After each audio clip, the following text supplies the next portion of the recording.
I deleted my murder story, but they found the body anyway.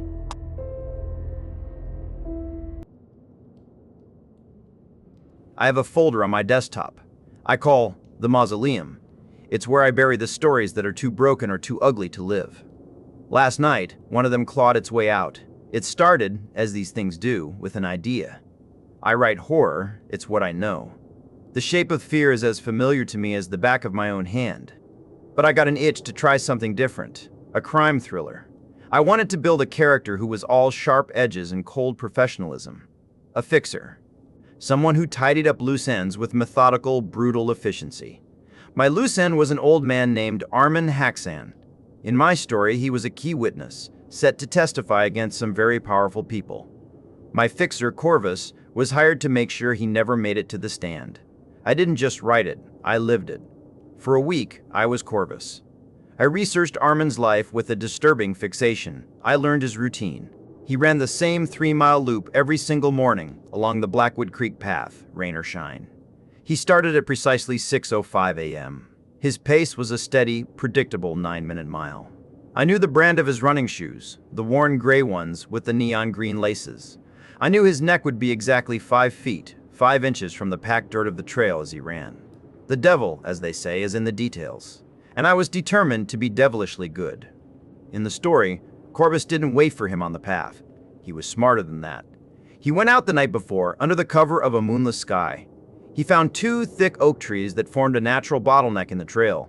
Using a lineman's climbing harness, he shimmied up one of the trees and strung a length of microfilament line between them. It was the kind used for deep-sea fishing, thinner than a human hair, and strong enough to hoist a car engine. He set it at exactly 5 feet, 5 inches. It was invisible in the pre-dawn gloom. I wrote the scene from Corvus's perspective, crouched in a thicket of ferns 50 yards away, the cool metal of a camera in his gloved hands. He needed proof of the job. I described the morning mist rising off the creek, the chirping of early birds creating a serene, almost holy atmosphere. Then, the rhythmic slap, slap, slap of running shoes on the trail. Mr. Haxan appeared through the fog, a silhouette in gray sweats, his breath pluming in the cold air. He never saw it. There was no dramatic cry, just a sudden, sickening thud like a wet towel hitting concrete. He didn't get clotheslined. The line was too thin, too sharp. It bit deep. He stumbled forward a few steps, a confused, strangled noise escaping his throat before he collapsed to his knees. His hands flew to his neck, and when he pulled them away, they were slick with a dark, glistening crimson. Panic flared in his eyes. He tried to scramble to his feet to scream, but only a choked gurgle came out. That's when Corvus emerged from the ferns. I wrote the terror on the old man's face, the dawning, horrific understanding. Corvus didn't say a word. He just circled around, unhooked one end of the line from the tree, and wrapped the length of it twice around his gloved hands. He put his boot in the small of the old man's back, and he pulled. I wrote about the sound, a wet tearing noise like ripping thick canvas. I wrote about the final spasmodic kick of the old man's legs, and then the stillness. The birds kept singing. The creek kept trickling. Corvus took his 6 pictures, each one from a different, carefully chosen angle, before reeling in the bloody filament and vanishing back into the woods. When I finished the chapter, I pushed my chair back from my desk, my own heart hammering against my ribs. My hands were shaking. It felt wrong. Too real. The details were too crisp, the violence too intimate. It wasn't a story, it felt like a memory, a confession. This wasn't a thriller, it was just ugly. Disgusted with myself, I dragged the file into the trash bin. Then I emptied the trash bin. Then, for good measure, I ran a digital file shredder to wipe the fragments from my hard drive.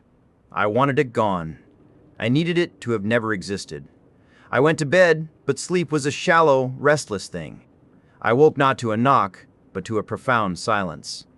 The usual morning sounds of my apartment building were absent. No distant traffic, no neighbor's TV. Just a heavy, oppressive quiet.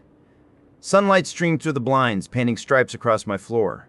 And in the middle of the floor, just inside my front door, was a small brown paper bag. My blood went cold. I know I locked that door. I triple-check it every night. It's a ritual. My feet felt like lead as I approached it. The bag was sitting perfectly upright on the welcome mat. My hands trembled as I reached down and peered inside. It was a running watch. An old digital Casio, the kind with the black resin band. The glass face was cracked, and the strap was dark and stiff with something that had dried on it. The time was frozen on the display. 6:14 a.m. It was Armin Haxon's watch, the exact one I had described in the story. I stumbled back, my breath catching in my throat. This isn't happening. It's a dream. A prank. It has to be a prank. With fumbling fingers, I grabbed my phone and pulled up a local news site. My eyes scanned the headlines, desperately hoping to find nothing. And then I saw it. Local philanthropist found dead on Blackwood Creek Trail. My phone slipped from my grasp and clattered onto the hardwood floor. I sank onto my couch, my head in my hands, a low moan escaping my lips. The news report was sparse on details. Police were investigating the scene, cause of death not yet released. But they didn't need to release it. I already knew. I had written it. I had imagined the wet, tearing sound. I don't know how long I sat there just staring at the watch on my coffee table. It seemed to tick even though the display was dead, a phantom pulse counting down the seconds of my life. Then I heard it, a distant siren wailing its way closer. And then another, and another. They weren't passing by. They weren't passing by. They were coming here. I can hear them now. The heavy slam of armored van doors in the street below. The splintering crash as they breached the main entrance to my building. There are no frantic footsteps on the stairs, no rush. Just the slow, methodical, heavy tread of tactical boots on the linoleum of the hallway. Each step is an earthquake in my chest. They're taking their time. They know I'm here. They're coming to collect the monster who crawled out of my story. The footsteps have stopped outside my story. The footsteps have stopped outside my door. Someone just slid a key in the lock. My key. I don't know what to say. I just wrote a story. That's all I did. I just wrote a story.